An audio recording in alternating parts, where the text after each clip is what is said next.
Assalamualaikum warahmatullahi wabarakatuh. Alhamdulillahil mahmud ala kulli hal alladzi nahmaduhu yastati'u kullu amrin dzibal. Asyhadu la ilaha illallah wahdahu la syarikalah wa asyhadu anna nabiyyana Muhammadan abduhu wa rasuluh la nabiyya ba'dahu amma ba'd. Ada amalan-amalan yang oleh Allah Subhanahu wa taala tidak diberikan batasan dari pahala yang Allah berikan setiap amalan tersebut. Kita tahu bahwasanya dalam Islam setiap amal yang kita kerjakan Allah akan lipat gandakan menjadi 10 kali lipat. Al-hasanatu bi'ashri amsalihah. Satu kebaikan Allah akan lipat gandakan menjadi 10 kebaikan. Bahkan di ayat yang lain tentang berinfak, orang-orang yang berinfak ke jalan Allah Subhanahu wa taala seperti orang yang menanam benih. Dari benih itu akan tumbuh 7 cabang tangkai, dan dari cabang itu akan mengeluarkan buah sebanyak 100, maka totalnya ada 700.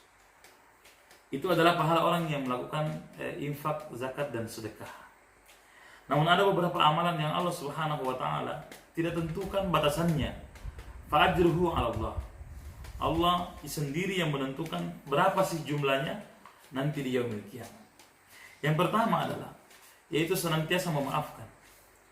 Dalam surah Asy-Syura ayat 40 Allah berfirman, "Faman afa wa aslaha fa ajruhu 'ala Allah."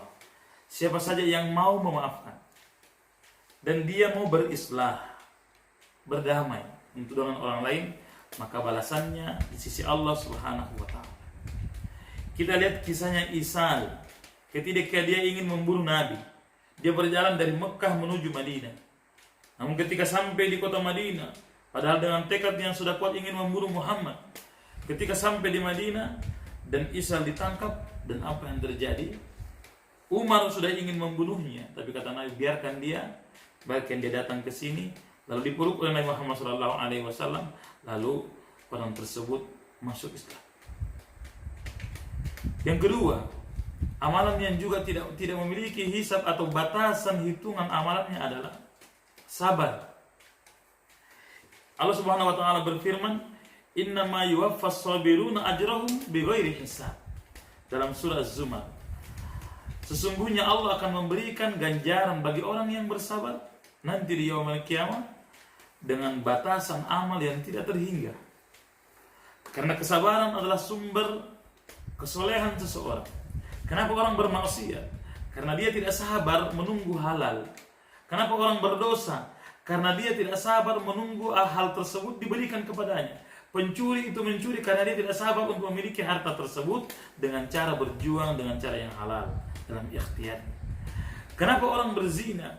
Karena dia tidak sabar untuk menghalalkan perempuan tersebut atau laki-laki tersebut. Dia tidak menunggu dan sabar. Maka yang paling utama dalam diri kita sebagai seorang mukmin adalah kesabaran. Kata salah seorang ulama salaf bahwasanya seandainya iman itu laksana burung, maka sayap kanan adalah syukur dan sayap kiri adalah kesabaran yang ada dalam dirinya. Kemudian yang ketiga, yang di antara amalan yang Allah Subhanahu wa taala akan berikan ganjaran berlipat-lipat ganda tak terhingga adalah pahala puasa. Nabi sallallahu alaihi wasallam bersabda, "Kullu amal ibni Adam lah illa shaum, fa innahu li wa ana ajzi bi." Sesungguhnya amalan manusia ada ganjarannya masing-masing kecuali pahala puasa. Kata Allah, karena itu adalah untukku, maka aku sendiri yang akan mengganjarnya dan memberikan pahalanya sesuai dengan niatnya, keikhlasannya, kesalehannya, menjaga tata cara puasa, adab-adab puasa, sunnah-sunnah puasa, maka Allah akan memberikan ganjarannya tak terhitung dan tak terhingga, hanya Allah yang mengetahuinya. Itulah paling tidak 3 yang menjadi suatu amalan yang akan membuat kita mendapatkan pahala yang begitu banyak, begitu besar nanti di yaumil qiyamah, tanpa kita berlelah-lelah. Di sisi Allah Subhanahu wa taala itu sangatlah besar. Barakallahu fikum, jazakumullah khair. Assalamualaikum warahmatullahi wabarakatuh.